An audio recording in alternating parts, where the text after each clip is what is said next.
Չունենք։ Ես մի քանի հարցեր ունեմ, բայց ընդհանրապես հարցերը նաև հանեցի, որովհետև հնչեցին նմանատիպ հարցեր,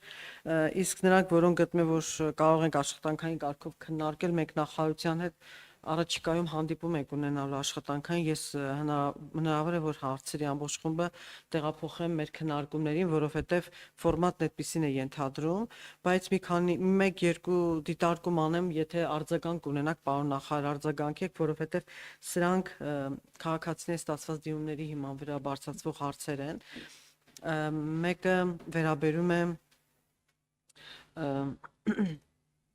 Ես հիմա բյուջեի ծրագրով տեսա եւ ամեն տարի, երբ որ հաջորդ տարվա բյուջեի նախագծում տեսնում եք երկրաշարժի հետևանքով անօթևան ընտանիքների ապահովություն, այդ մի տեսակ նոնսենս է, 40 տարի մոտավորապես երկրաշարժից անց մենք տեսնում ենք դեռ այդ կատեգորիայի բնակապահովման խնդիր, բայց դրան զուգահեռ նաեւ մենք ունենք իրականություն, երբ որ օրինակ այդ նույն երկրաշարժից հետո դեռ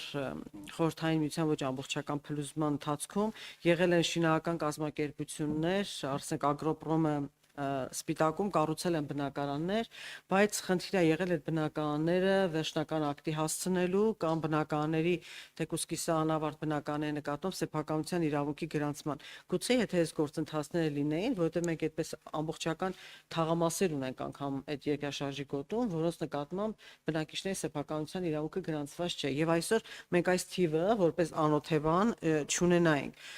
Սրա հետ կապված նաև միջգերատեսչական հանձնաժողով կա կառավարությունում քննարկում են ինչպես այդ կիսակառույցները կամ հետո իրենց ջանքերով վերջնական կառուցած տները օրինականացնեն։ Մեկը այս խնդիրն է, որ կարող է լուծվել, մյուսը Լեռնային Ղարաբաղի աջակցության ծրագրերի մեջ բնակապահովման։ Մենք ունենք նաև կատեգորիա, որ միայնակ անձինք են, ոչ կենսաթոշակային տարիքի, աշխատունակ տարիքի երիտասարդներ են, երկկողմանի ծնողազուրկ եւ ինձ դիմաց քաղաքացիների խնդիրն է, որ առաջարկվող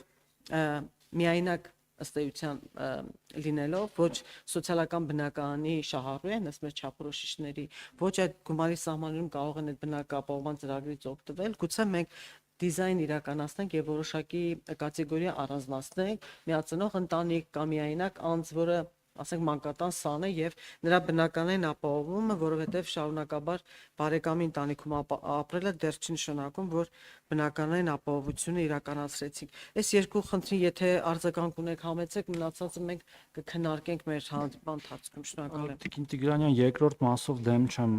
որպեսզի քննարկենք, ես ինքս ասացի, որ մենք հիմա նայում ենք այն կրիտերիաները, որոնցով որ սոցիալական բնակարան ենք հատկացնում մեր քաղաքացիներին եւ նույն օրինակ ձեր նշած մանկատան նախկին սաներ ունենք, որ հիմա ապրում են մեր սոցիալական բնակարաններում, այդ թվում որոնց ժամկետը լրացել է եւ մենք մոտավորապես չգիտենք ինչ անենք եւ պիտի լուծումներ գտնենք, համաձայն եմ ձեր հետ։ Ինչ վերաբերում է երկրաշարժի հետևանքով անօթևան մնացած ընտանիքների բնակարանային ապահովման ծրագրին եւ ընդհանրապես այս բյուջետային հատվածին, մենք հիմնականում սա որպես բյուջետային մեր տող մեր մոտ է, բայց կատարողը մենք չենք։ Հա, ոչ միայն Քաղաքաշինը, այնտեղ տարբեր պաշտպանության նախարարությունը, որոշ դեպքերում քաղաքաշինության կոմիտեն, տարածքային կառավարման եւ ենթակառուցվածքների նախարարությունը եւ այո, ցավոք սրտի մենք չենք լուծել թեկուզ 40 տարի հետո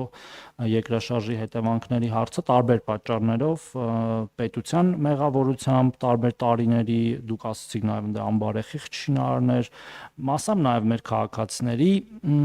վարկագծի պատճառով, երբ որ օրինակ տուն են ստացել, բայց այդ տունը հետագայում իրացրել են այլ նպատակներով եւ իրենք շարունակել են ապրել ժամանակավոր տնակում։ Մենք հենց հիմա, ես իհարկե անուններ պարզա չենք տա, բայց մենք հենց հիմա ունենք քաղաքացիներ, որոնք աղետի գոտում ունեն քարե շենքում նոր ստացած բնակարան, բայց ապրում են տնակում, որը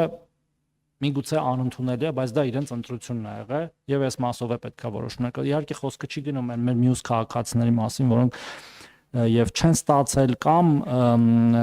այլ հանգամանքներ են եղել ընտանիքը մեծանալու, ընտանիքը կիսվելու, այլ հանգամանքներ իրար հետ կոպիտ ասած յոլա չգնալու, լեզու չգտնելու նույն հարկի տակ եւ առանձնացել են։ Ես դեմ չեմ, որ մենք նրանցով բոլորով պետք է զբաղվենք, որտեղ մեր համար բոլոր քաղաքացիները հավասար են, բայց հանգամանքները տարբեր են եւ երբեմն այդ տարբեր հանգամանքները տարբեր լուծումներ են ենթադրում։ Շնորհակալություն։